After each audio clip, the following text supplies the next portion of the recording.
is so weird. We're gonna have to. I might need to go rewatch the first season again. I just don't remember. I think I would have remembered the cute little animated clock thing being like, I want to f Kang. It's like, I think I would have remembered that. Sweet Christmas. Shout out to my birds.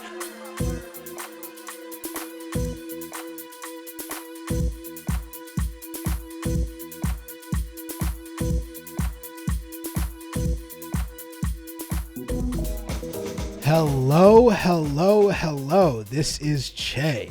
This is Cory. And this is the Next Time On Podcast, a podcast where two lifelong friends discuss all things amazing and all things fandom and popular culture. Today, we will be talking about Hazemagwaza's header in the Champions League. Slab head, let's go.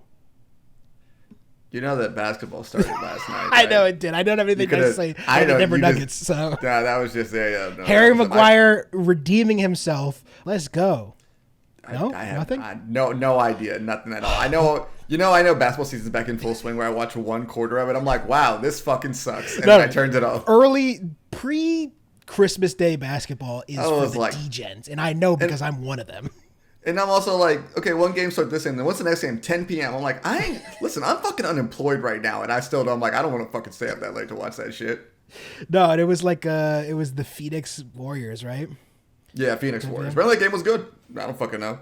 Didn't watch it. Today we will not be talking about Hazemagwaza, the Phoenix Suns, or the Los Angeles Lakers. We'll be talking about Wes Anderson shorts on Netflix that are about a month old at this point, but fuck it. We don't give a shit. We'll also be talking about new comics from Marvel and IDW. And last but not least, of course, we'll be checking on the first 3 episodes of this new season of Loki. But before we get all of that, just a couple points of business as usual. Don't forget to follow us at Next Time On Pod. That's at Next Time On Pod on all your social media platforms, including over there on YouTube. And if you're on the YouTube, which you should be. It's a blast over there. Great visual episodes. We throw up funny clips, all that stuff. When the fucking copyright execs at Warner Brothers want to let us do it, it took me about a week to get 11 different versions of the same video to get past the copyright censors on YouTube. I just like a different message a day from Chase, like these motherfuckers again. It's so annoying. People who don't have a YouTube channel will not understand this at all, and it's just like inside baseball doesn't matter. But they only tell you one of the clips that's the problem. So then I edit that clip, export, upload, and then they find another one. They're like, suddenly there's another one that's a problem. But we're there. Go check out that Deep Blue Sea episode. It's a really good one if you haven't seen that already. Really fun. And Warner Brothers, just heads up, we're probably driving up viewership for Deep Blue Sea, if anything. So anybody, like, you're probably getting at least like 1 or 2 people being like, you know what, maybe I should watch that movie again because of us. Exactly. So stop taking down the videos. Yeah, I know none of the copyright executives actually watched the video. So for as far as they're concerned, to rent this film. Yeah, which was a mistake. Just think on both of our parts. We never should have done that. I've seen that movie 3 times. 3 too many. 3 too many. Do you think us or Samuel Jackson has seen that movie more times? I think maybe us. Yeah, no, it's for sure us. He's never seen the movie again. No, I don't think he went to. I'm sure he didn't go to the premiere. No way. Or he probably left as soon as he was off screen. Speaking of Curse the Rewatch, which I wish I could have. We had. This is actually, you know what? Now that I'm saying it, I think it's a bit in flux, but I like the idea. We were debating which holiday episode to do for next month. We might fit in a couple holiday movies because we had some really good ideas. But at the moment, Curse the Rewatch for November coming up is going to be The Santa Claus, starring Snitch Tim Allen. So that'll be fun. Don't watch it. You don't need to. No, you don't have to. But I think this is like one of like the Curse of the Rewatches for me, because this probably was my favorite Santa Claus movie growing up. And it like, at least my mother was like, this is the rules for Santa Claus. And I was just confused because I'm like, oh shit, you can kill Santa Claus and be Santa Claus? Which is not something a child should contemplate. The concept of the movie is actually genuinely unhinged for children. You saying it was your favorite Santa Claus movie has me thinking, though. It might have been up there for me as a kid. I don't remember watching a ton of Christmas movies as a child. Obviously, right now, and this is a unrelated recommendation for the people listening to the podcast, the best Christmas movie of all time, bar none, is Rare Exports. That movie is fully lit. and I 100% ride for it. But Santa Claus should be a fun episode. I think in a way, as time goes on, unconventional Christmas movies we're starting to get a couple more that are actually like a fun time with families if you just enjoy violence. It feels it's crazy to me that Die Hard, Rare Exports, Violent Night, you know. Yeah, it doesn't feel like Violent Night was a year ago, but it's like approaching a year already. But it still feels like a classic. Oh yeah, love that movie. Just instant classic. But a thing you should consume before we do the episode next month, we're going to be doing our book club, which is going to be Do a Powerbomb by Daniel William Johnson. That'll also be good times. And if you are looking out for any of those episodes, don't forget, like I said, to subscribe all your podcast platforms on YouTube, wherever you're listening to this or seeing this right now. Just subscribe, and then you'll get all those episodes in your podcast or YouTube feed. It'll be great. But let's get down to fucking business because we got a jam-packed episode for you. First up is, of course, the elevator pitch. I'm going to go first this time, a minute on the clock, and I am pitching a thing that I'm sure you all could have guessed. No surprise here by me. That is the new Martin Scorsese film, Killers of the Flower Moon. Don't worry, no spoilers if you haven't seen it. I will not be spoiling anything in this minute, just telling you guys how fucking sick this movie was. There has been some criticism of it about like the decision to make the story about the evil white people as opposed to the Osage Indians. I understand that concern. I'm not here to like belittle those concerns. I get it. I still think this movie was like so incredible. Obviously, Martin Scorsese, one of the greatest American filmmakers ever, maybe the greatest American filmmaker ever, entering the twilight of his career. As he has said himself, he's probably got one or two more left in him, which made me really sad. But I think this movie is excellent. An incredible Leonardo DiCaprio performance, incredible Robert Downey Jr. performance. Lily Gladstone is also fantastic. It's beautiful to look at. It's 3.5 hours, which is a real epic. For those of you who saw The Irishman, you know how that felt. But this is like, it didn't feel like 3.5 hours. I was really like gripped the whole time and angry. Really, this movie makes you really angry. And it's clear Scorsese is like channeling a lot of his rage in it too. And it's really effective, beautiful film. If you haven't seen it already, which judging by the numbers, it lost out to Taylor Swift at the box office. A lot of you haven't, but go see this. We shouldn't. At this point, I've realized that we need to stop discounting them. They are a part of America now, and they are their own demographic. I'm not discounting. I'm just saying they did. No, That's a fact. But honestly, I'm just saying that does not surprise me. No, it doesn't surprise me. It does not surprise me. I suspect a lot of people are like, I'm waiting for this on my TV at home. I don't think a lot of people want to sit in the movie theater for 4 hours, and I get that. I'm usually like, go see everything in theaters. I think it's worth it. And if you can, you should. But if you're the kind of person that's like, I can't really sit in a theater for 4 hours, I get that. Don't get me twisted. I want to see this in theaters, but I'm not going to be sad if I don't get it because I know I'm going to watch it. And I'm not saying 3.5 hours shouldn't scare me away, but in part of it, just because I have a tiny bladder, it does scare me away. I am really glad I saw this and The Irishman, which are both really difficult, just like lengthwise movies to see in theaters. I'm really glad I saw them in theaters because, one, they are really intricately put together, and two, well, I mean, really, they're put together, and like being in a theater just like made me focus on every single tiny detail. And Which it is fair, just like, yes, that is true. Having a giant screen in front of you in the movie theater and in the dark with other people watching the movie theater who love these movies around you is still the best way to see movies, I think. But like I said, this is not. I completely understand the religion that is a movie theater. I completely get it. I just want to double check because I don't like to type during the podcast, but it's De Niro, not Downey Jr., correct? I said Downey Jr.? You did, I think. I don't know how that happened. Yeah, it is Robert De Niro. That's weird. I'm just wondering. I'm like, oh wow, Downey Jr.'s got 2 films this year. No, I knew De Niro was in it, but I was like, oh, okay. What an incredibly weird slip by my brain because they're not even like that close. It's just like slightly close D names. Right? Rob D. It makes sense. No, Robert De Niro is excellent. Robert, I get it. It's like weird. 3 syllables. I get it. Yeah. Honestly, just a great cast from top to bottom, which is no surprise. I'm sure people are just like so excited to work with Scorsese in, like I said, he has admitted this will be one of the last films he ever makes, and I think everybody's jumping at the chance to work with him. It's really good, and like I said, it is a tough watch emotionally too. Like, this is a movie that made me angry for 3.5 hours and like really, really sad afterward because it's not a spoiler. This is about like a real life tragedy that America committed on a group of people. And there isn't really like a happy ending because it's shocking. Like it's still happening. Yeah, today. I'm assuming that's good. I don't really actually know much about the story more than the trailers because I'm trying to stay a little bit as I can away from knowing more about it before I see it, but can kind of guess a bit of where the themes would coincide for that time period of a film. I think it's really fantastic. You guys should go see it if you can, or if you haven't. I'm highly recommending it. Which Martin Scorsese doesn't need me to recommend his movies to people, but I am. Corey, you got a minute on the clock. Sure. You're also recommending a movie. Why don't you tell people what you're recommending? Sure. I'm recommending this because I think we're about to end out the spooky season. But if you have time to fit in another horror film, I recommend this one. I think it's from the last decade, but the film It Follows.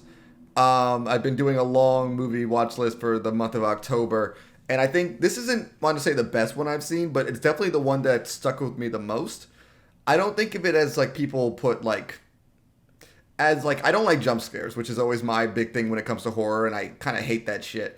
But I think It Follows does such a good job of just unsettling the individual. It definitely falls into this kind of more modern trend of ST demons as kind of the whole like way of transferring like the monster, but the idea that someone somewhere is slowly walking towards you to kill you is, if you don't, it's like at first like that's not that scary, but the more you think about it and the more you experience it through the film, it does a very effective job of doing so. Also, the music is fucking amazing in that movie, so good. Yeah, I remember seeing It Follows.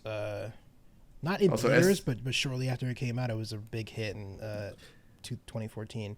You know what's funny? It didn't scare me that much when I was watching, but as soon as I was going to bed that night, I was like around the corner from my room, I'm like, someone could murder me. Somebody could walk in here and fuck my shit up right now if they really wanted to. No, I agree. I remember not being like that scared of the movie, but it is such a great concept, and it is really, of course, playing on the idea of like the morality of horror movies.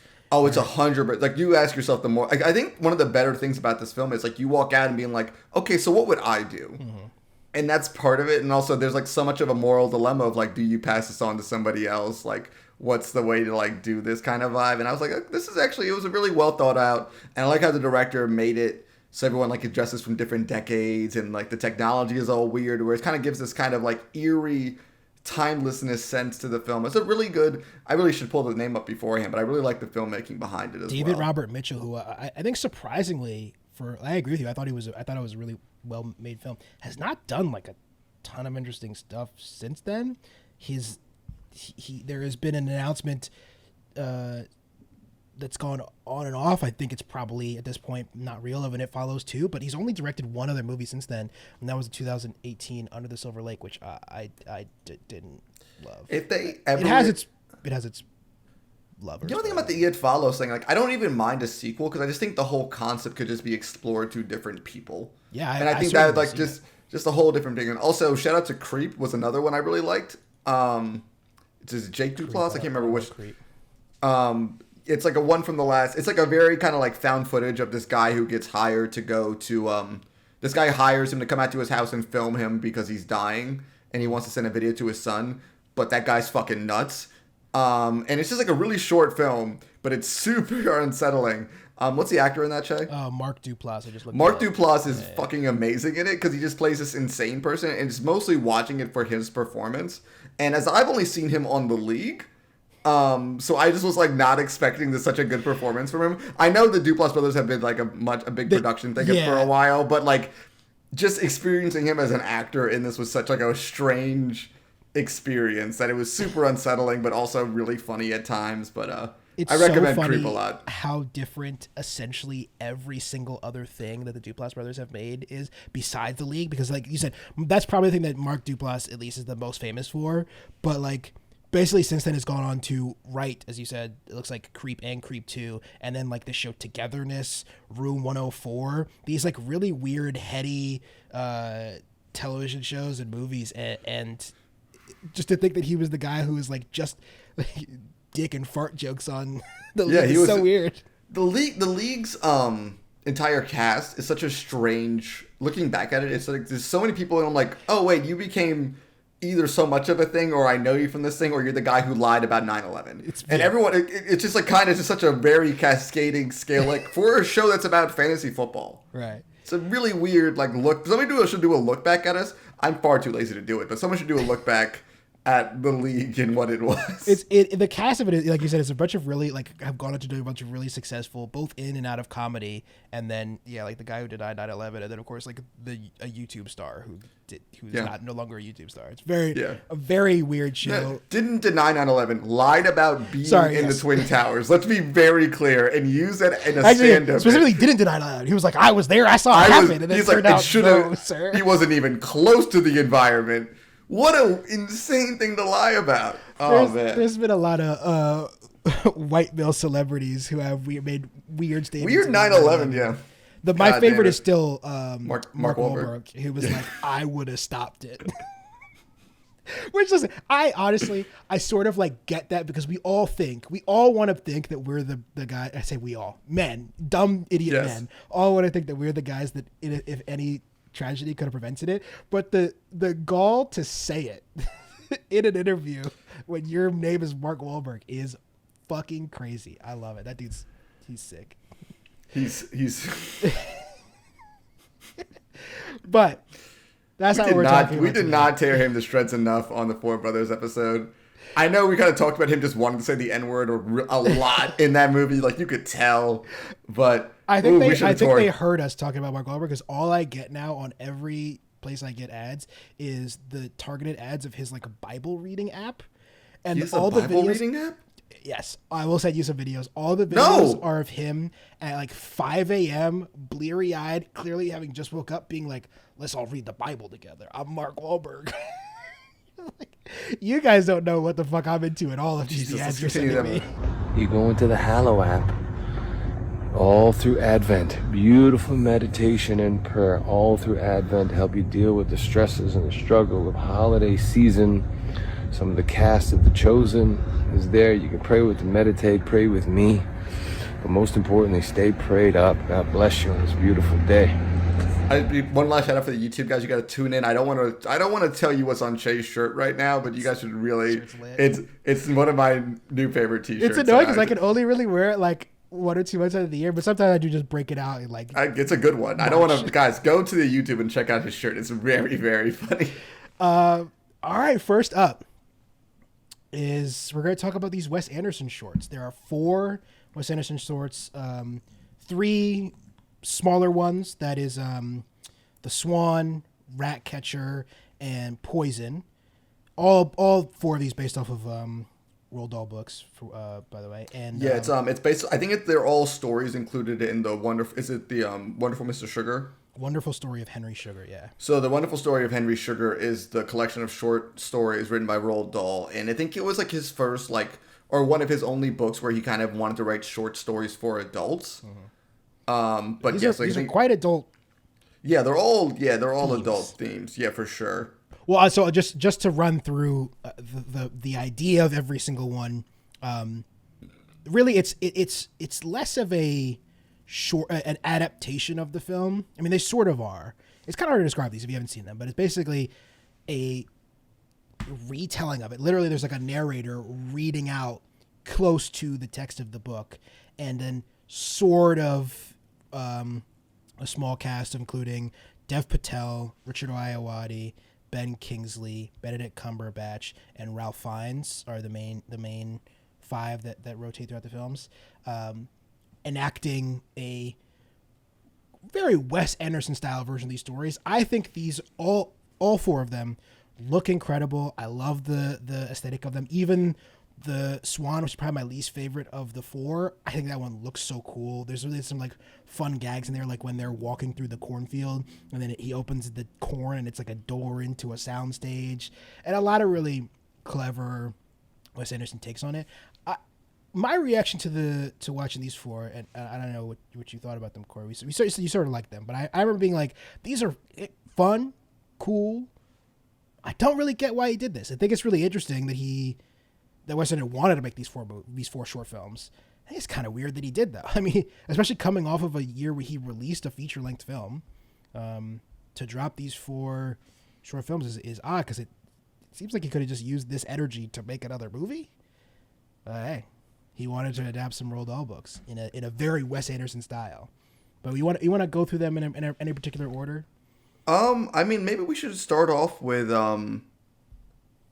let's just start off with The Wonderful Story of Henry Sugar. I guess we were talking about this beforehand. I think this is the first one I saw. I think it's the one you're supposed to watch first, and I watched it last. It doesn't super matter, but But also, it is the longest one. Yes. Out of the group. But that's just that. In that one, we have Benedict Cumberbatch, Richard Ayoade, Dev Patel, and Ben Kingsley, and they kind of all intersperse themselves with different characters. For the most part, I think Benedict Cumberbatch.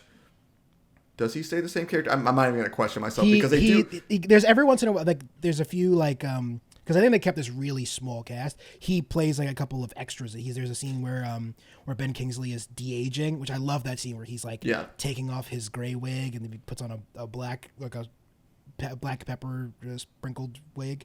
What's that called? Salt and pepper. Black pepper sprinkled. That doesn't make any sense. Salt and pepper sprinkled wig, and Benedict Cumberbatch is the guy who attaches the eyebrows, but it's not really referenced.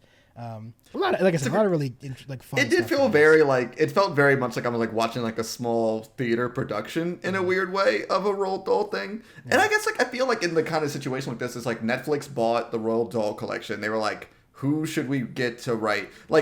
If I could just get anybody to write a Willy Wonka we have to do a reboot of it. I'm gonna try Wes Anderson because in my opinion, I'm I enjoy whenever he adapts things the one Fantastic Mr. Fox was such a fun thing to see.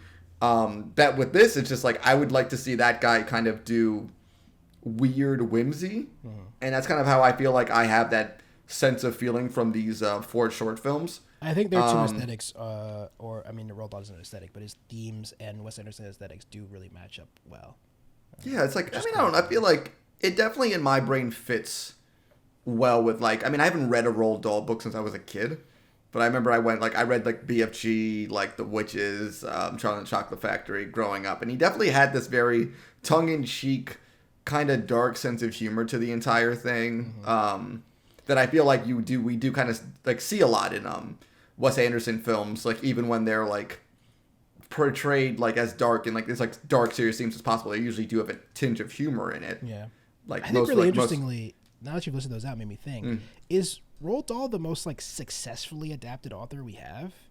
I think for the most part his adaptations have been received pretty well. I think every single book has been adapted at least once well. Charlie and Chocolate Factory, there's one good version. Yeah. There's one horrible version. Then one other version coming later this year that I am confused about. It confused me because I really like the director, but it looks strange. And I'm I trust the director. I like Timothée Chalamet, but I just don't get why this movie's happening. But I will see it and hopefully we'll like it. We have Matilda, which is obviously a classic of our childhood. Slaps. The BFG, Witches, which people love. I don't love the original so much, but I like the book. It has a big following. Of course, James and the Giant Peach, one of the I forgot that was him. Stop motion animated movies. That movie freaked me the fuck out. Yeah, it is low. It's high key creepy. It's unsettling. And then of course, Fantastic Mr. Fox, like you said, from Wes Anderson originally. That's Fantastic Mr. Fox? I didn't know he did Fantastic Mr. Fox. Mm-hmm. Well, shit. Well, maybe that's why he wanted to do it then. Yeah, I think I think that's the only 2 adaptations Wes Anderson's ever done. Five at this point, but these 4 short stories and Fantastic Mr. Fox. Both all based off of Wes Anderson Roald Dahl books. So he himself has an affinity for this sort of storytelling, and I think it plays here. I like the structure of the wonderful story of Henry Sugar because I think it fits the best with the way that Wes Anderson's telling these stories, because that in itself is Henry Sugar reading a book. And it's a story nested in a story and a story. In a weird way, I think it's basically 3 short films on top of each other. A story within a story, but it's you have Benedict Cumberbatch, Mr. Henry Sugar, just this very rich, strange man, and then he's reading the story about this doctor who's also encountering a very strange thing. You have Ben Kingsley, who's also doing a very strange thing, and this thing on top, it's a hat on top of a hat, and it's this very... And all played with this incredible veracity when it's all quite fantastical. Like the stories of this guy who can teach himself to see through things. And then this other guy reads a book about it and then learns that same thing. Through narcissism. Yeah. And then becomes an incredible philanthropist.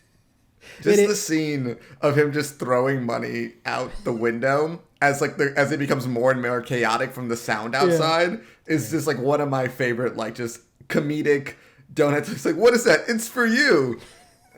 And then he's getting told off by the police officer might be my favorite scene, I think. It's that scene, I think, and we'll get to my other favorite scene, I think. But that's very strong notes. I feel like those all of these stories hit, especially with stating their themes. And I don't think that's a bad thing, but I mean, from the top of my brain, also like that scene and the scene in Charlie and the Chocolate Factory where you're kind of hit over the head with like what this story is about. But I think he does it with so much like kind of just tenacity that it's like whoa, holy shit, but it's like done with such a good job that it's like accepted. I don't really know a better way to phrase that. But yeah, and I like that you mentioned this scene because I think that scene is like one of the best examples of the Wes Anderson directorial eye, where I think almost anybody else shows you what's going on the street and he is not interested in it. No, he is singularly focused on his main character and watching their experience, and then we go back and he comes into the. Because of the distance we have from it, like if we had seen, if the audience sees the cars crashing and people fighting over money and everything, we would be like, this guy's a dickhead. But then you don't see that. You sort of hear it, and then he comes back into the house and he talks to the police officer, and the police officer's like, you can't throw money on the street. The guy's just like, oh, I didn't know. And we have that sort of same experience with him. And it's like but also such a rich person thing, being like, what do you do with money? I gave it away. How'd you give it away? I threw it out my window. I'm like, the fuck are you doing? Yeah, then of course. What are you doing? It takes this police officer to be like, donate it to like a hospital, genius. Yeah, you jackass. Yeah. Throw it out your window. And also, I mean, who's better to just tell you off than Ralph Fiennes, honestly. And also, just a great, I love him as a narrator too. It's just like such a great choice. And I was like, damn, I want y'all to work together more. Excellent. I get it, man. The dude's Ralph Fiennes. He's busy. I get it why he can't be in all of his stuff. But I'm like, I feel like I want him to be like what Bill Murray used to be to Wes Anderson films, but I like him to be the new version of that. Yeah. Because he's not problematic, that we know of, but he's not problematic. I trust no one anymore. For such a long time. I trust no one anymore. Yeah, no, I agree with you. I think these short stories are casted really well. I'm a big Richard Ayoade fan. I was happy to see him as. I think he probably gets the least amount of screen time in these, other than Rupert Friend, who we haven't mentioned yet, who's actually basically like the solo star of The Swan.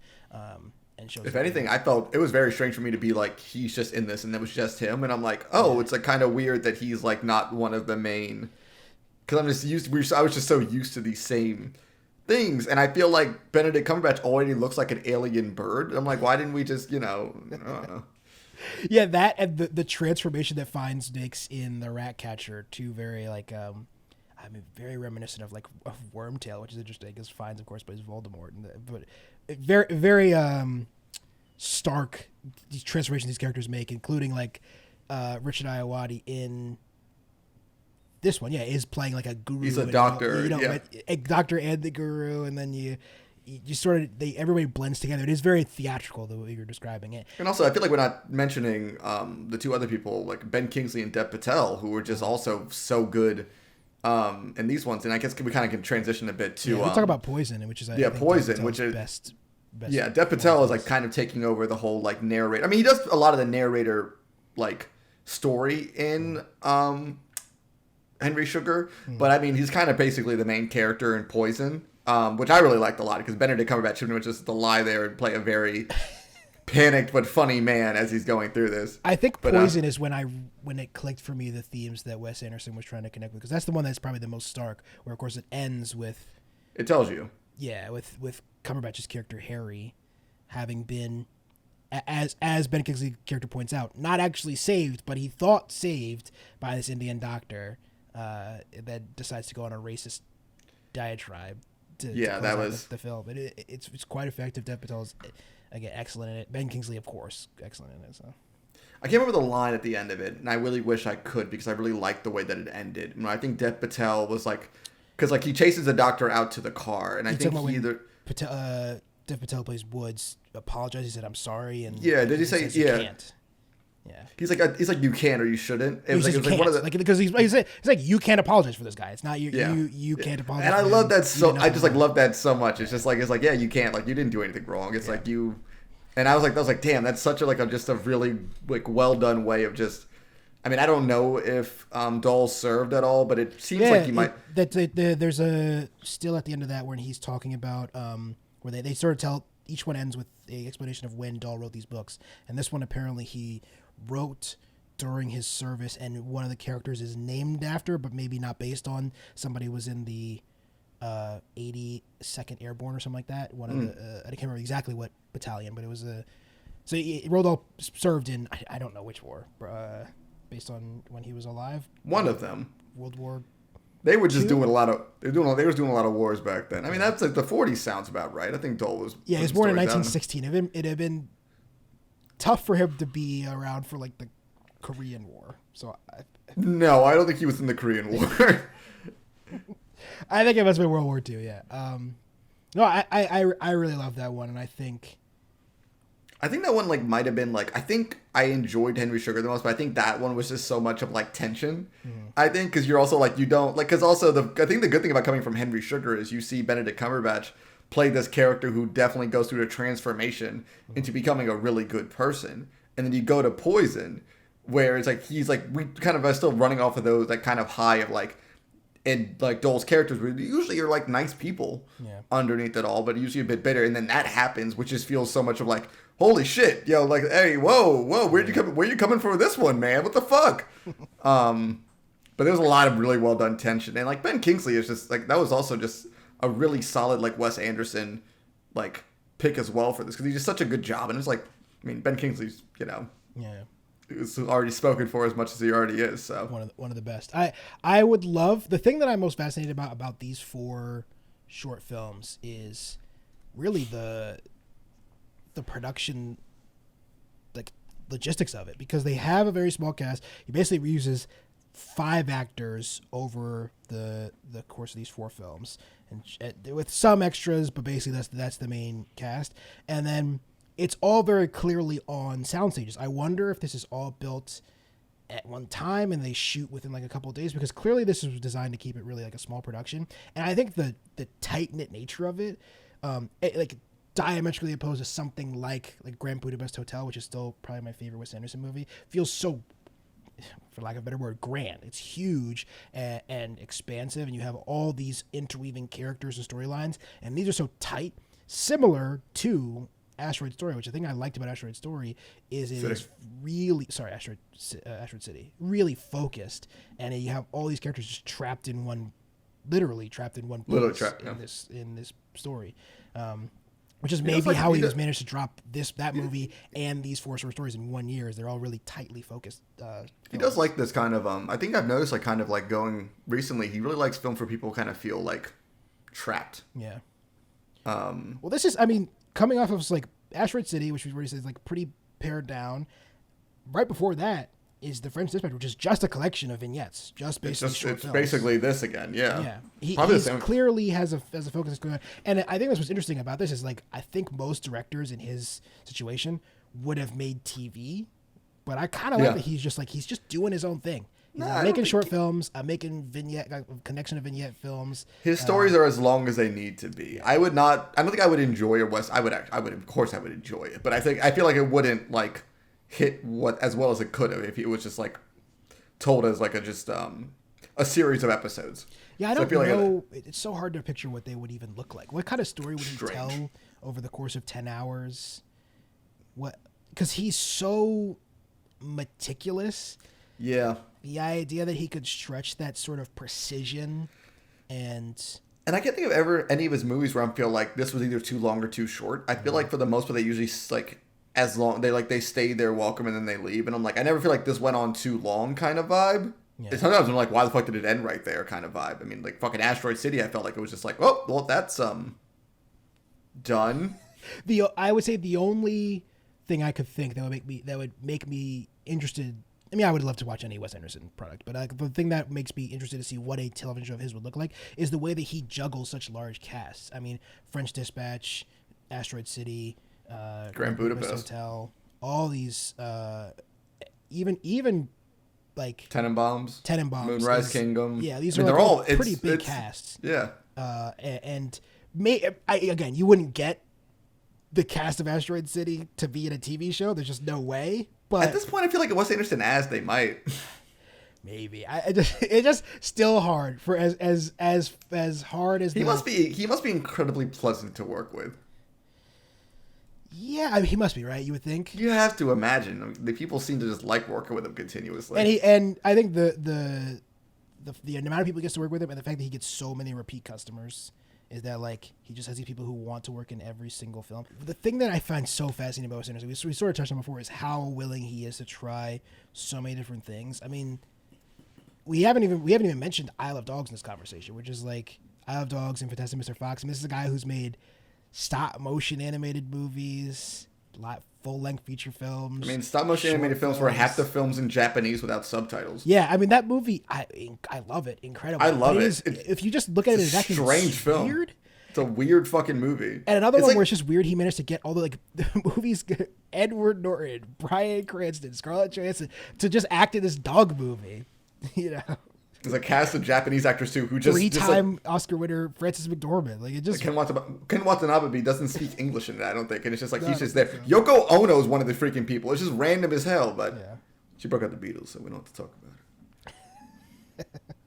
Yeah, I don't know. I find him endlessly fascinating. I loved these short stories a lot as a collection. I think it's really, for lack of a better word, but really cool that they exist. I wish he keeps doing more stuff. He's now upped his tally of black people he's worked with to 2. Hell yeah! That one guy who didn't speak in French Dispatch or in Asteroid City, who I'm not counting. We'll call it 2 1/4. 2 1/4. Let's go. We're getting better. It's just funny because you talk about people who you see for the first time and you're like, they just feel so perfect. Richard Ayoade, who like I said, I love Richard Ayoade, so perfect as a Wes Anderson actor. Because he's also just an alien human being. Yeah. And as my girlfriend and I keep watching Taskmaster, it's just like, why is he not? Why is he not done? And David Mitchell are my 2 all-time dreams. I think they will never happen. I think those two guys. I think Ayoade has said like I can't. He's like I couldn't do it because of Travel Man, and so I can't imagine him like wanting. And I'm like maybe that's like an excuse. There's but no at the same time, the Taskmaster is like 3 weeks of filming the tasks and then 1 week of filming the. Is it really that short of an amount of time to actually do? It's pretty easy. They make 2 of them a year. They make 2 seasons a year. Fair. I didn't really know how long. I figured the whole task part about it took a lot longer than. It might not be quite as short as 3 weeks, but it's not a lot of time. He could definitely fit it in, especially because the concept of Travel Man is they go away on a weekend. Is it a weekend? Yeah, that's the whole point. Is they go away for. I saw the Paul Rudd one. Also, he's not doing it anymore, so he's a liar. Oh, he's a fucking liar then. Well, to be fair, he stopped doing it like last year, and now I switched over to Joe Lycett. But now we're into Inside Baseball, British television, which I'm happy to talk about. But why don't we take a quick break and we'll come back and talk about some comics? What did that be? Inside Cricket? Oh, you were finished. Oh, well, allow me to retort. What does Marcellus Wallace look like? What? What country you from? What ain't no country I ever heard of? They speak English and what? What? English, motherfucker! Do you speak it? Yes. Then you know what I'm saying. Yes. Describe what Marcellus Wallace looks like. What? Say what again? Say what again? I dare you. I double dare you, motherfucker. Say what one more goddamn time. He's black. Go on. He's bald. Does he look like a bitch? What? Does he look like a bitch? No! Then why you try to fuck him like a bitch, Brett? I didn't. Yes, you did. Yes, you did, Brett. You tried to fuck him. And Marcellus Wallace don't like to be fucked by anybody except Mrs. Wallace. You read the Bible, Brett? Yes. Well, there's this passage I got memorized. Sort of fits this occasion. Ezekiel 25:17. The path of the righteous man is beset on all sides by the iniquities of the selfish and the tyranny of evil men. Blessed is he who in the name of charity and goodwill shepherds the weak through the valley of darkness, for he is truly his brother's keeper and the finder of lost children. And I will strike down upon thee with great vengeance and furious anger those who attempt to poison and destroy my brothers. And you will know my name is the Lord when I lay my vengeance upon thee. And we're back. What's up? Second time's the charm. Stop. Why? We can do second time's the charm. Just keep talking. Che got in trouble. I didn't do anything wrong, to be honest. Introduce the comic. We're talking about Beneath the Trees Where Nobody Sees, written and illustrated by Patrick Horvath, lettering by, and I'm going to try it, I'm going to go for it, Hassan Otsmane El Hawu. I'm probably not even close, but this is a murder mystery thriller book. First issue by, like I said, a first-time comic book creator. And Corey, this was your pick. Why did you pick this book? I mean, I know why you picked this book, but tell the people why you picked this book. Because it's fucking weird. It's fucking weird. But the premise is it's drawn very like storybook, like Berenstein Bears, like kind of like this old classic anthropomorphic. And I actually think it literally doesn't work if that's not the art style. Oh, no, not at all. No. Even if it's like people with the same sort of whimsical art style, this book, at least the first issue, I'm just like out pretty quick. Yeah, no, absolutely. If it's like actual people, like it's kind of not really worth it. But it's like this small town with a bunch of anthropomorphic animals. Samantha Strong is a bear who runs a hardware store. And the secret is that she goes to the big city to kidnap and murder people in very explicit manner. And as Chase said, it doesn't work. Imprecise, psychopathic. It's like not even like Dexter, who only kills like good people. Like she's just like unabashedly like just a killer. No, I mean there's a line where a bear, yes, says, a bear. It's better if they're random. And literally, I mean, the person she kills is like a good Samaritan. Stops to help her on the street, or doesn't actually. Because her car's not broken down, but thinks there's helping this person with a broken down car, and the reward is to be strung up and chopped into little pieces, put in tiny paint cans, and buried in the woods. Yep. But I would say 24 of the 25 pages of this book are like good, but I was like nothing special, and then the last page is a very good cliffhanger. Yeah. So, I mean, that's kind of what it is. Like, I think when I was reading it, because I saw it was like on a lot of people's like comics of the week last week. So I checked it out. I wanted to read it because of that. But, and also it was like at the front of my comic book shop too. I was surprised. But I was reading through it. I'm like, this is like fine and nothing special. I mean, I thought the art was really well done. And I thought the way the story progressed was like very like pleasant, but dark. And I'm like, I knew the twist because I mean, the cover literally is her with dragging a bloody body. You knew the first twist for sure. Yeah, I knew the first twist. Person's a murderer. But can we give away? Actually, you know what? Can we give away the twist at the end? I feel like this is first issue. Spoilers don't count. Okay, at the end of the first issue, there's a town parade. I think it's like the 200th annual like parade of the town, bicentennial. And going down a float, there's like the sails on one of these like the ship's float falls down, and a body is crucified onto the mast. And it kind of a resident we've seen who's like clearly does dementia. Has suffering from dementia and is like an elderly. But it doesn't seem like a bad person. Yeah, like a goat. And her whole final monologue is kind of talking about like, oh, like I could get away with it because no one knows out here kind of vibe. Like I'm by themselves. But if someone started investigating in this town, it might quickly spell trouble for me. And that's kind of our now, I guess, like unconventional detective is going to try to solve this mystery because if she doesn't, she'll get caught up for the murder, which I think is such a fun concept for like a detective story or like it's a general mystery. I also think, like I said, I think this first issue is good setup, but without that last page, I'd have been like, cool idea, but we've sort of seen like serial killer mysteries. Like what I thought this was going to be was something was going to get found. Like it does seem like there's really hints, especially after we watch her dissect and bury the duck. Yeah, it was a duck, right? In the woods, and then there's like that shot Duck of man. Duck man, yeah. The duck, you got to specify because there's just a true. regular bear. Yeah, so that part. Don't worry about it. Not that we need to do the whole like, what kind of world is this or anything, but the part where a bear walks out of the woods and it's like a regular Just a bear. now Just a regular bear. Weird. It's so weird. It is weird. I had to think about that. I'm like, is it in her head? But I don't think it's in her head because I think it's just all. I think it's just kind of what they are. It's just kind of, but it's just also like, why is there like, there's like it'd be like there's like I'm a guy and then there's like a wild guy, but he's like not a real guy. It's weird.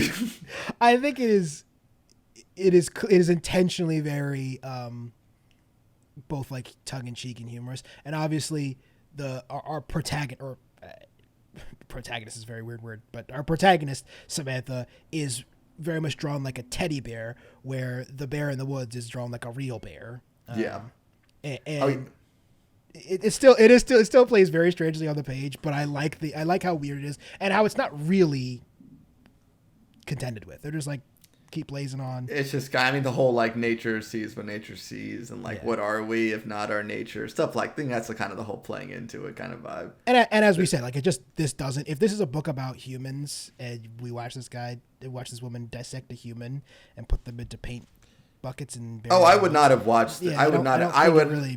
I don't need gratuitous I don't need gratuitous violence, and I'm sure the artist, I'm sure Patrick Horvath really kind of knew that people wouldn't like really like this story if it was about like humans, because then it gets kind of just like, I don't want to watch this. It's but like it's like why Psycho's in black and white. Yeah, it's just it's just so detached from that it's just like whatever, this isn't real. So it didn't really give me that kind of vibe to it whatsoever. I also think the fact that they're like animals really leans into the opening 20 or so pages of the book, or 10 pages of the book until she goes into the city, where it's like, this is a storybook town. Like the monologue is really like, everyone drinks tea and lemonade and sits by the fire. And then of course we know that this tiny idyllic town actually contains 2 murderers. Yeah, 2 murderers. At least the one murderer though follows the rules. You don't murder the locals. And I'm like, you know what? You care about your small town. You're just It's a lot. Like, I really like the kind of character though. I mean, like she's a piece of shit, but she's she's like friends in the town, and like it's like so much of like kind of like she's the bad guy, but she's not as bad as the other bad guy, even though she probably is more bad than the other bad guy. Well, it's also like it's like the opposite of everyone's fear, or what we're sold as everyone's fear in small town America is like they're terrified that the fact that you don't know any of your neighbors in the city will lead to this like random sprees of violence. But actually the randomness in the person that lives right next to you in your small town could be anybody. You have no idea. But of course we see all these people interact with her. She's invited over to like a school child's house to have dinner with their family. She's clearly like a pillar of the community. All the while has killed 43 people, which is, Jesus, I would say 42 people too many. Yeah, it's a little bit. Yeah, it's probably a bit. Just, I think everyone gets one free one. But after that, you're taking the piss. Is my stance on it. Small town serial killer is just a really funny. Just like the entirety. Like I go to the city to murder people. I'm like, God, man, just don't. Like, can you like not like? Well, that's the thing is it's. That's why until the final page of the book, I really thought this was going to be a book about how she just like gets sloppy or something, because clearly this is like, I mean, anytime you're a serial killer, it's a sickness, but it's like an addiction that she needs to do, because otherwise it's not like you said, not like Dexter, which this is the double murder thing certainly is reminiscent of Dexter, but at least Dexter was like, he kills bad guys because he needs to. This person is just like, I literally need to kill. Like I need to go find somebody and kill them. I don't care. Innocent is usually more naive, so it's just like, and I think that's such a good way to do it too. It's like, oh, like you show all these things like this person's nice, but then it's like it's just like a good person who wanted to help her, she just murders for literally no reason, just a random act of violence. I'm fascinated to see the I'm very excited. What it's like spending time with this character going forward, because they are clearly going to be our protagonist, but couldn't be farther from the good guy. I would say even really, if we're talking about like this person, Samantha, who has killed 43 people, and then like a person who's killed maybe like one guy, probably isn't even like the good person in that situation. No, it's like who do we want to? Yeah, so it's. I'm interested in this mystery. I want to see what happens. I'm excited. Yeah, it's been a while since we checked on a IDW comic. I'm always looking for the outside of the big three and even like Boom and Dark Horses. Looking for books by those books. I was excited that this was a good pickup. Yeah, I don't know anything else to say about it. Like I said, there's not a ton that happens besides setup. It is interesting if you have the. I don't even really need the stomach for violence. It's like pretty cartoonish violence, honestly. I read it in the barber chair, and I got to the full page where the duck has been chopped into pieces, and the guy was like, "What the fuck is that?" I didn't know it was coming. I was like, "I'm sorry," but for the most part, it's like pretty innocuous. I imagine it will get more fucked up as the book goes on, though. You would think. I'm excited. Yeah, I think it's quite good. Anything else before we move on to the next book, Corey? Which I have like a lot of questions for you, I think. Oh, Jesus. No, let's keep moving, though. I actually don't. You know what? I say that. I don't think I have a lot of questions. I just need you to tell me what's going on. What happened? Okay. Why did he do this? Why did Hickman do this? I don't know. Is it unkind of me to ask you to We're talking about the book God's first issue. Is it unkind of me to ask you to do a summary of God's #1 and what the fuck happened? Okay. So Gods is Jonathan Hickman, writer of one of the most the best runs of Avengers, Secret Wars.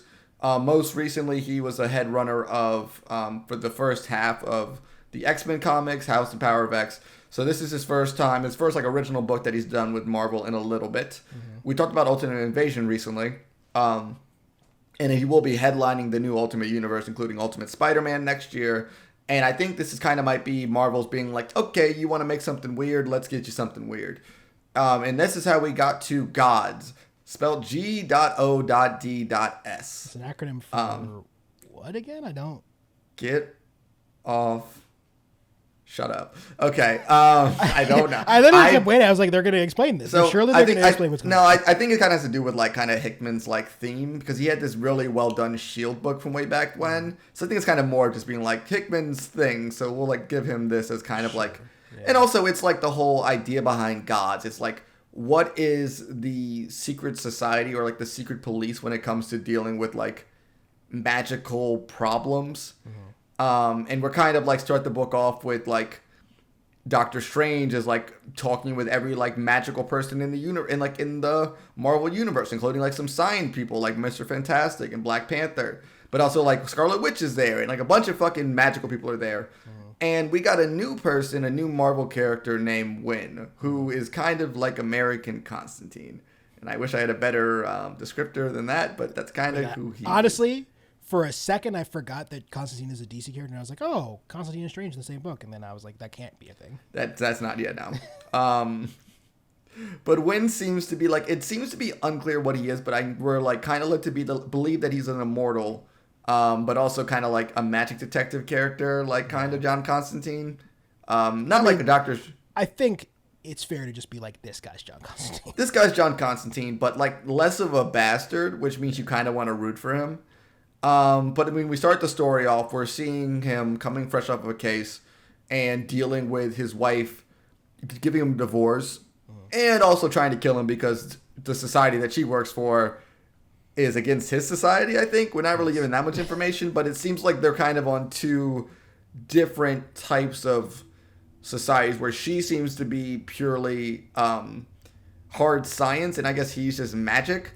So I guess they fight each other. Also, his wife isn't Emma Frost. I know. His wife is not Emma Frost. I know. Emma really Frost looks like Emma Frost. Emma Frost is married to Tony Stark. Yeah. Jay, keep up. No. I was just like, Why Keep make up. her look like Emma Frost if it's not? Not gonna every be- blonde woman who dresses skimpily is Emma Frost. All right, calm down. Okay, sure. Wynn is also joined by Dimitri the Science Boy. I'm not going to elaborate more on that. I just think it's a really funny name. Definitely a American Gods Virtual Boy reference, right?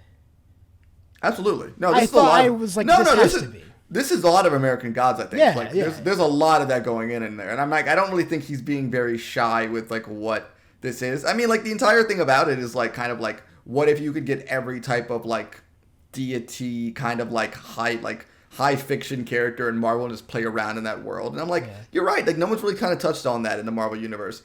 The problem with this issue is I did enjoy it a lot, but I could not tell you what the fucking point of it was. It kind of is just like a long That was going to adventure. be my follow-up question: is what the fuck is going to be the rest of this book? Yeah, I think Because like, there's a second issue. There's a second issue coming. And I think like there is a second issue coming, and I'm assuming this was kind of a bit more of like what the pilot of like this kind of character is, and we're kind of showing the invention and kind of like you have these Marvel characters who are trying to like stop this magical beast, and like everyone's doing their own thing, and our protagonist of the books, Win, is kind of just doing a bunch of really seemingly random tasks and shows up in the end to actually solve the problem for real. And I guess what this is, the book might be, is kind of like a different take in the Marvel universe instead of like, we can't really punch the problem. What do we do? Yeah. And I think that might be what this book might be about. And I'm looking at this more like what the pilot of this issue is, and which is I kind of wish was like a number 0 issue, which are usually what pilots are like. Because I'm not, it does end in a way where I feel like the issue itself was like, okay, we're done. And Yeah, like this, it feels and I felt really like this was self-contained. it was like for a way I'm like, this is a nice little short story. This is cool. It felt almost like how Image has been doing like graphic novels recently, which is very good. I mean, you guys should check out Cosmic Detective, which I just read. That was really good. But it felt like that just shorter. I'm like, oh, that was neat. But like, I started pulling this, and I'm like, I want to know. I kind of was like new Hickman book. I kind of just want to Hickman puts out a book. I just say how high. It's, Well, I think the fact that this is Hickman is really important to like. I don't think Marvel lets anyone else write this. Now, No. I wouldn't. I admittedly I didn't love this. I thought it was interesting, and I can think understand that. Hickman's a good writer, and that like the dialogue is really punchy and well done. But I know I'm not connecting. I didn't just connect with the story, at least in the first issue. I'm not saying I hate it or anything, but I think it's fascinating that it exists because I don't think even a year ago Marvel's ever publishing anything like this, even by Hickman. And it feels like over the last couple of months they've really learned a lot of lessons, which is to let competent creators cook. This is a 60-page weird book that contains almost no recognizable characters, and as you said, stars a brand new one, and that is a bold move for Marvel Publishing, which I really like that it exists. I'm with you. I'm like, it feels like the first issue just sort of closed the story. I wonder if it really kicks off in issue 2. I don't know. That's what and I think that's what's going to happen. I think it's kind of, this was more setting the stage and kind of giving us a feeling of like who these new Marvel characters are. Yeah. Before thrusting them into a story and kind of like, we want to see how they operate, then you want to tear them down. So I think that's kind of what the idea with it was. And it's kind of like playing into the fact it's like, yeah, it's Jonathan Hickman. You'll buy the book because of the creator. Yeah. And I think that's what they're kind of banking on. Which, I mean, like, listen, if it's like a new Image book, either I have to see something really good about it, the concepts have drawn me in almost immediately, or it's like, I like the writer. I'm going to read because of the writer. Like, if Jeff Lemire book, I'm going to read that fucking shit. Yeah. Like, I think it's kind of like Marvel, for the first time, they really don't do that often. I think DC might put out more original books than Marvel does at this point. Yeah. Well, for sure. Yeah, just kind of swinging for the fence with that. Like, I haven't checked out DC's book City Boy, but I heard that's good. But it's like books like that are kind of like... City Boy has been good, yeah. City Boy's been good. Like, it's in such a rare thing for Marvel to kind of put out like a non-Marvel Cinematic Universe synergy type book.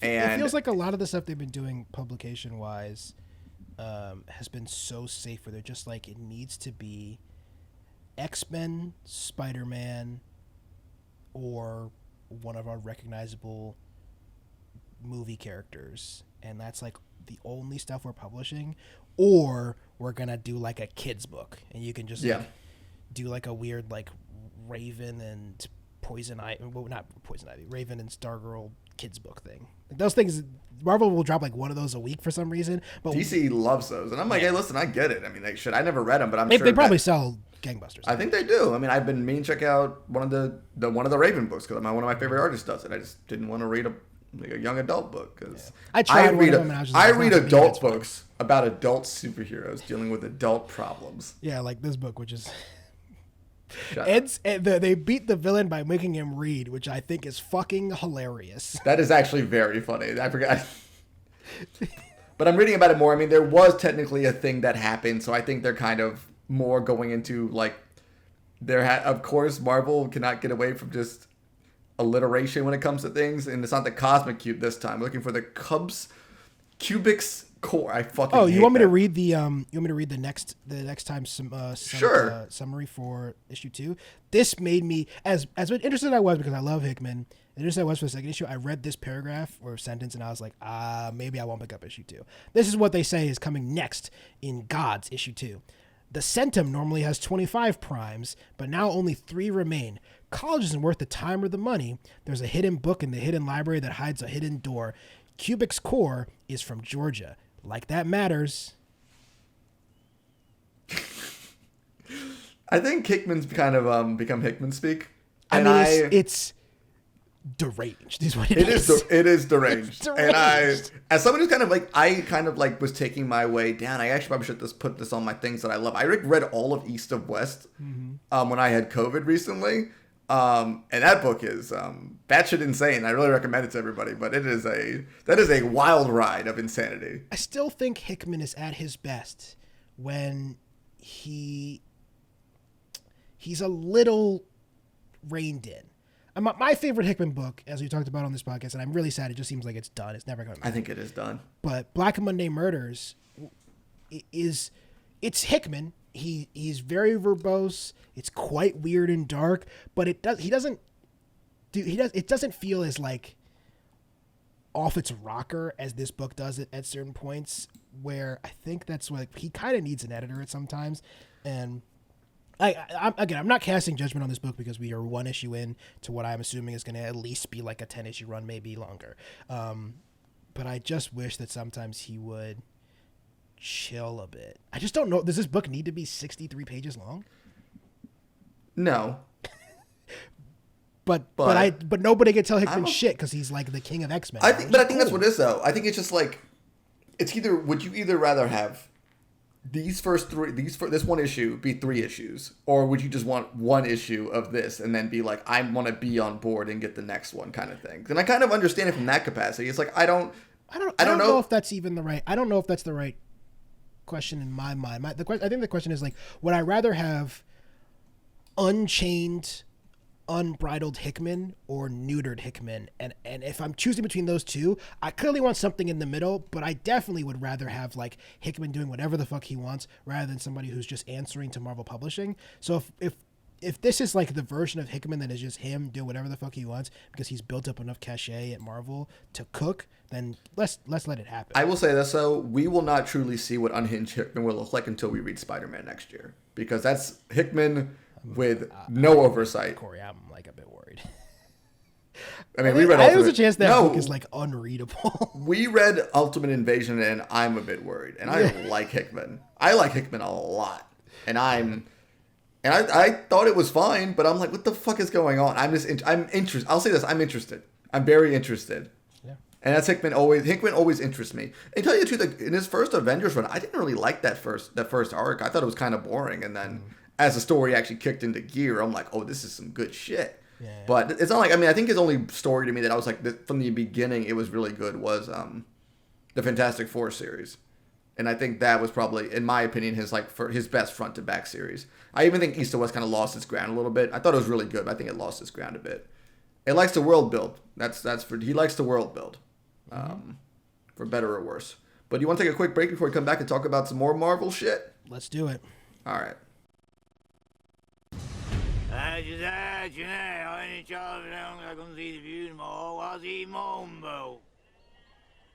Right. What did he say? Said how's his edge, huh? He only chopped him down because he couldn't see the view no more. What's he known about? What did he say? He said an edge is an edge. He only chopped it down because it spoiled his view. What's Reaper moaning about? Right. Look, I appreciate your position, Mr. Webley, but you can't go around chopping down other people's hedges without permission. I suppose. Yes, I suppose. Thank you. All right. All right. Mr. Webley, I trust you have a license for that firearm. I don't for this one. Does for this one. He does for this one. What do you mean by this one?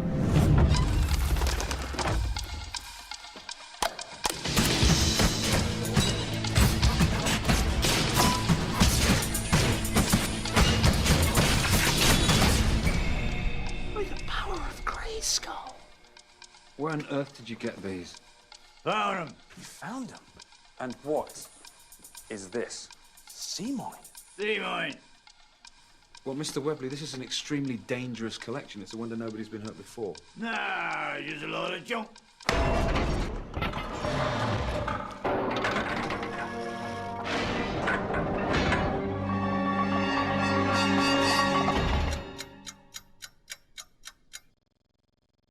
And we're back. Sup? All right, it's time for the big boy section. That's Loki season 2. 3 episodes in to, I think we all agree, the best Marvel show. So glad it came back for a second season. I think the argument was WandaVision, but as I started this again, I'm like, no, wait, Loki. It was Loki. It was Loki. I think WandaVision for me is number 2. But Absolutely, I think even before these first 3 episodes, which are, well, let's just take the temperature of the room. Corey, what are your thoughts on these first 3 episodes? I really, really liked them. Yeah, me too. I think I had a really, really solid time with these 3 episodes. Good to see you too. Yeah, Loki, I want to introduce you to. I'm Ouroboros. Nice to meet you, Loki. Ouroboros. But he calls me OB. Yeah, I call him OB. That's like a nickname I have. Yeah. Wow. How long has it been? How long has it been? Could it be 3 or 4? 400 years. What? Feels like 1,000, right? Yeah. Remember, you got off on the wrong floor and I told you it was the wrong floor? Wait, that's right. Yes, because then I stayed for a little bit. He took me No, over. you left immediately. Well, I'm back. Yes, you are. I had to watch them all back to back before this episode, and just the tone didn't slip down. If anything, I curse you because I'm like, God damn it, shit, I could have had these in a fucking back burner. I could have just blazed through all of these in one night, honestly. Hold on. Ladies and gentlemen. We Corey have a job. Yes. Where he pretends like I make him watch stuff. Yes. He's like, Che's the boss of the show. He is. He makes me watch all the TV. When actually, I suggested we watch fucking Doom Patrol and talk about Doom Patrol. I'm so behind on Doom Patrol. It's like I'm kind of like embarrassingly behind in Doom Patrol. As much as I love the first season Show's of that so show, good. You gotta catch back up, man. Honestly, I gotta catch up because I know it's ending. It's like I gotta catch up on Doom Patrol. It was a weirdly long break between the parts 1 and 2 of this final season. Yeah. But that's not what we're talking about. We're talking about these first 3 episodes of Loki, which introduced some beloved faces. Ki-Hu Kwan Yes. is probably the public's big joy. I am really excited to see Rafael Casal, who I thought was fantastic in issues 1 and 2. I'm a big Casal fan. For those of you who don't know Rafael Casal, he is best known for being the white guy in Blind Spotting. And he's very good in that. He was very good in this. He's very good in this. My only regret is that it's not also Daveed Diggs in this show. Shout out to the boys from Oakland. We're going to see him. I'm sure he's somewhere in Marvel's like Rolodex right now, I'm sure. I really hope so, because there's no way in hell he would not have played that damn cartoon crab if Disney wasn't throwing him some money and something else. Not in my fucking life he would have. You say that, but I mean, this is the guy where he blew up. I mean, obviously he will always be the lead, the front man of clipping to me, but to the world, he is some character from Hamilton. I won't pretend to know which one he was. Thomas Jefferson. He's definitely not Thomas Jefferson from Hamilton. I don't know who he was, but he's definitely. I'm not lying. Yes. I thought, is it Lin-Manuel Miranda, Thomas Jefferson? No, he's Hamilton. Lin-Manuel Miranda wrote a musical. Yes. Lin-Manuel Miranda plays the titular character. Why is this surprising? We gotta watch that nigga. That's all I'm saying. We gotta keep our eyes on him. That's weird. How are you just learning about Well, this? I haven't seen the only version of Hamilton I saw was the one that came to the traveling cast, so it didn't have Lin-Manuel Miranda in it. And then I guess I did see the one on Disney, but I don't remember it like even one of it. Yeah, no, man, he's it. That's crazy. Lin-Manuel Miranda is he's in the fucking Mario game. He's voicing a character in the Mario game. He's in the Keep Mario your eyes game. on him is all I'm saying, ladies and gentlemen. Keep your eyes on him. My favorite role of him is still from his Dark Materials. That's it. I like the episode where he's in like House or something. where he's like he has to rap or something. I don't remember. Who gives a shit? We're Stop talking about this. Loki though. This is your fault. Excellent first 3 episodes. I did. Yes. My one complaint is I don't even really know if it's a complaint. I think they ramped it. We'll see. I think they might have ramped it up too hard early though, because the stakes are astronomical. Like first episode. Which, in a way, I kind of liked it because I feel like but I did like, but 10 episodes of this, right? I guess so, but it was very much like, oh, we got thrust into this, like, it's like immediately, like, to me, I have to go back and watch the first season of Loki again because I kind of forgot some shit. But we're thrown immediately from the end of the first episode of Loki and just have to like keep on moving and moving and moving and paying up with all those consequences. And on the fact that not only is like the timeline completely exploding, like first off, we had the threat of more Kangs, which is bad. We've seen 3 of them. 2 of them are destructive. And apparently there's a whole monster of them somewhere else. The timeline itself getting blown up. Sylvie's still pissed off. There's just a lot of shit happening. But basically, we can't fix the timeline without Kang, which is another problem because we have to find Kang again, who's also a bad guy. There's a lot of shit going on. Yeah. And I'm honestly, plot I find fascinating. I want to see where it ends, especially because I think for the first time ever, my prediction of maybe something big will come out of this canon-wise has to be true. There's way too much. It's, in my opinion, I'm just kind of like, I'm not annoyed, but I'm like, so like this is the first time I'm like, oh shit, Marvel, big shit happening. But I'm like, It's in a TV show. But I mean, it's Loki, which is like probably their biggest, like he is the biggest from the movies to the channel character. Yeah. So I guess it does make sense. Like everyone should be watching this show, but and I think Loki season 1 probably is the last big canon thing, the introduction of Kang, right? I mean, yeah, I think so. So I like the plot, but I'm not as super concerned about the story of. I do think there's some missed beats here. I don't really love that they just basically reverted Sylvie's character. I think that was a mistake. Yeah, that's one of the things I wanted to like. Sylvie, like let's talk about some of the things I didn't enjoy first off. Sylvie, I'm like, part of me is like, I got to go back and rewatch the first season because I couldn't exactly remember how we left her at the end of the first season, nor the fact I'm like, why is she, I forget why she's so antagonistic against Loki. And it kind of feels like we now have just put her back onto the revenge train. Yeah. Instead of, I feel like she had a bunch of like character development, and I think her turn at the end of the first season made sense. But her continued anger and now once again antagonistic nature against Loki kind of feels like a bit of a misstep. It's also just like, it's hard for me to be like, this person's fighting for a life where they get to work at McDonald's in 1984 Wisconsin. Like I just don't. I'd rather kill myself. I just don't. I think that's so. I get it. It's like her whole life she's just been running and trying to like. You get your piece. I get it. This is a very common. This is like, the weirdest place to chill. Yeah, but I part of me though, I kind of do understand. We like have to understand it a bit. I do.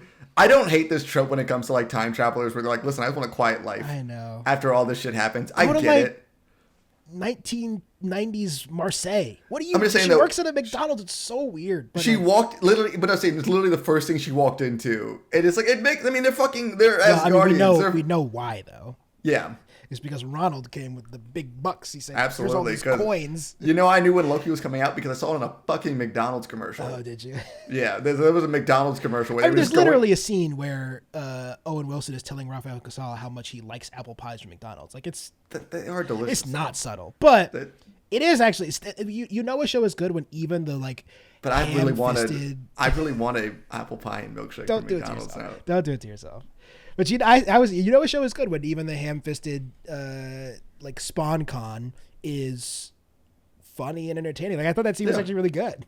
Yeah, especially like him, and I'm like, I mean, I didn't really know Raphael before this, but I was like, I like this character. I'm like, I really hope he's not just like in it for a quick second and then gone. Like, I liked his whole weird like he wants to be an actor story, and like now he's like also very good at like pushing back against like the entire second episode. I'm like, this could be really like an annoying episode where it's just like basically interrogating this guy we don't really know very well, but Raphael plays the character so well as such a bastard that it works out so perfectly.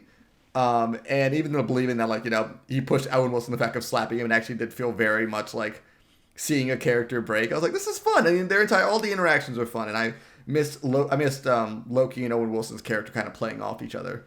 It's a great buddy cop relationship. I think that the traveling through time, searching for whether it be Mrs. Minutes or she was horny. But also, like, that's another character. Like, it didn't really. Was there any indication? I'm like, I should probably have gone back and watched it. I don't remember there being any indication that this was anything more than like a AI. And then suddenly there's like this scene where one, she's really jealous of Ravonna, and then two is like, why didn't you make me a woman? Is so weird.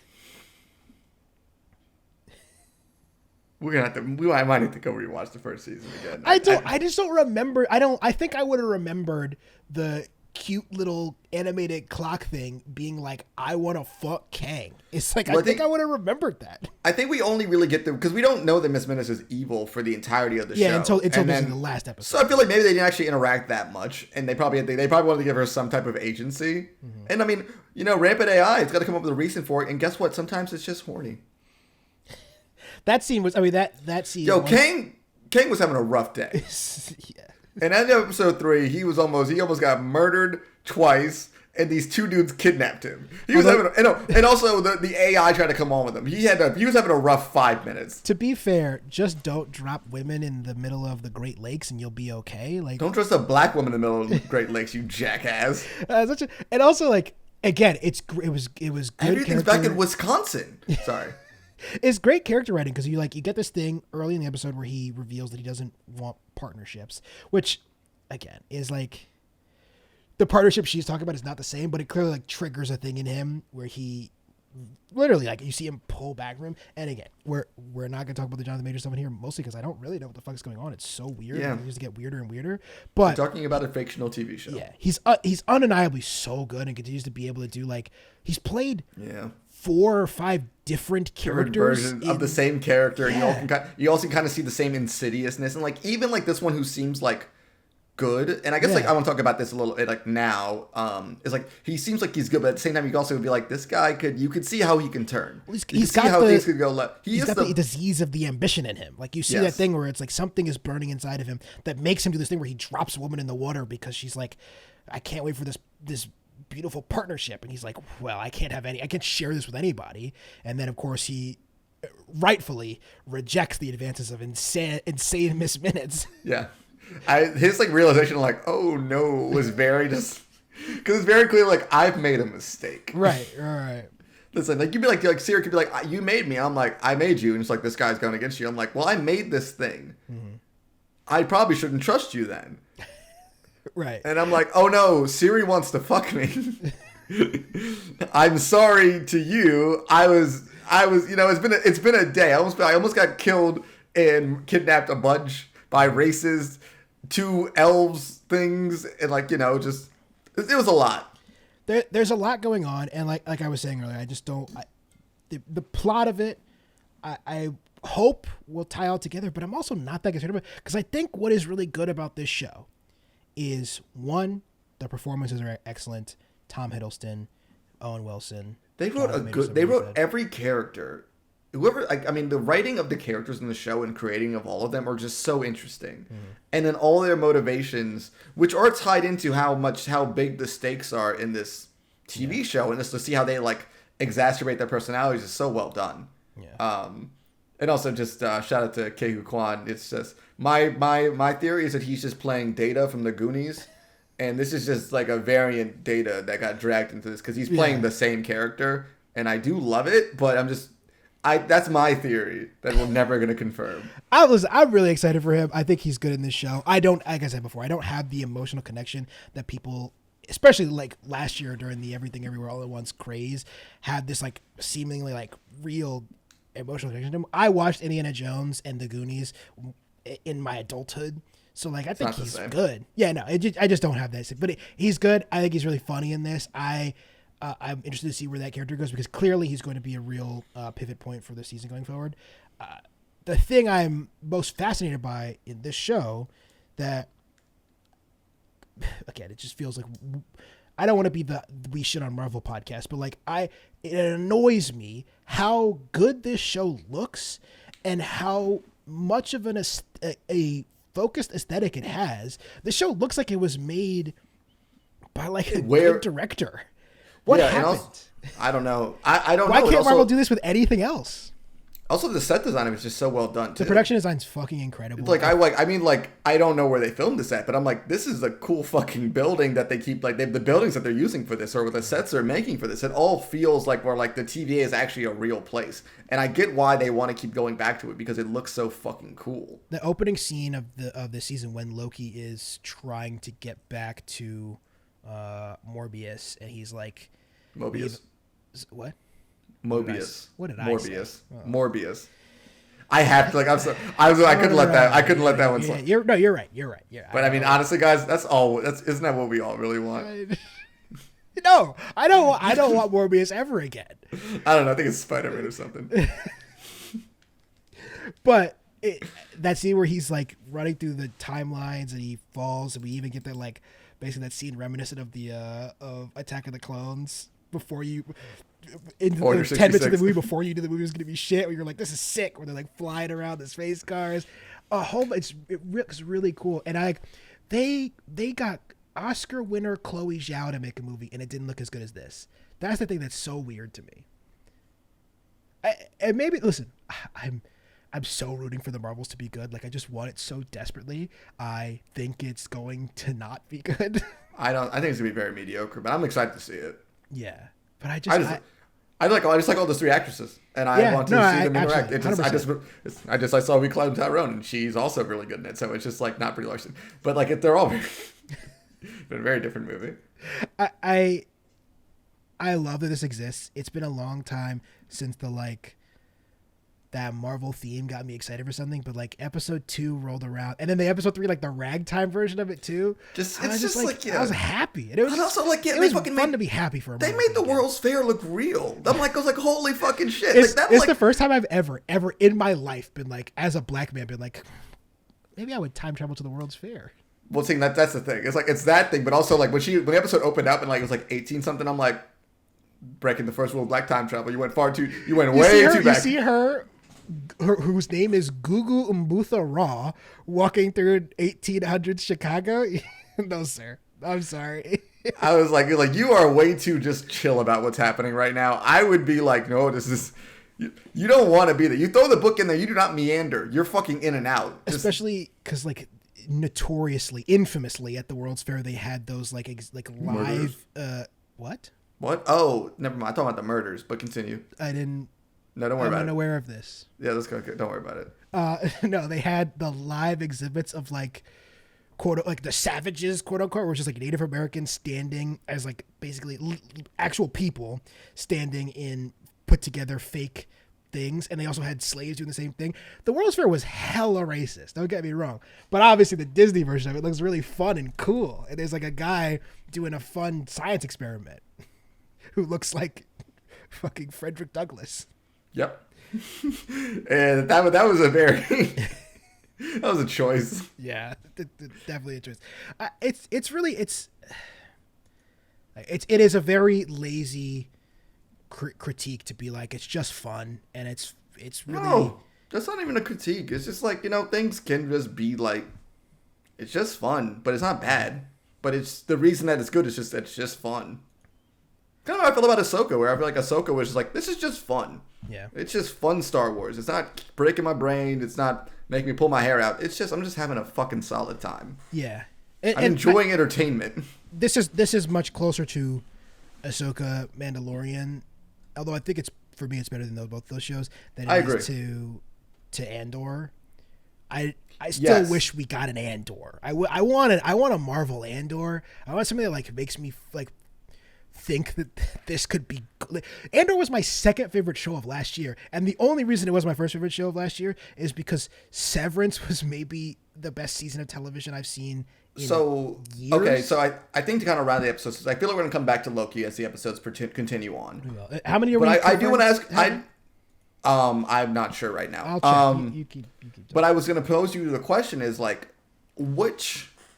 I'm like wondering like what Marvel property that you could take and like and make an Andor out of, really. Like what could be the pivot to that, or like even a setting, and I'll help you out with a character, or like it's hard because they've all been so jokeified, and that's what's annoyed me the most about it is like we're getting 6 episodes. Yeah, we're halfway through. Oh, also the directors of the first 2 episodes are going to be doing the last 3, which I mean, the first episode was great, so I'm excited for that. That's a hard question. I don't know. That's the thing is basically like Rogue One for me comes out of nowhere. That's true. We're on the back of a pretty mediocre trilogy in the main films. Solo's the other one of the like side spin-off movies. That one's really goofy and not that good. And then Rogue One is like, for my taste, the best Star Wars movie ever. And then Andor builds off of that. I am inclined to say it's got to be, if we're talking about stuff that's still like around now, it's got to be X-Men or Blade.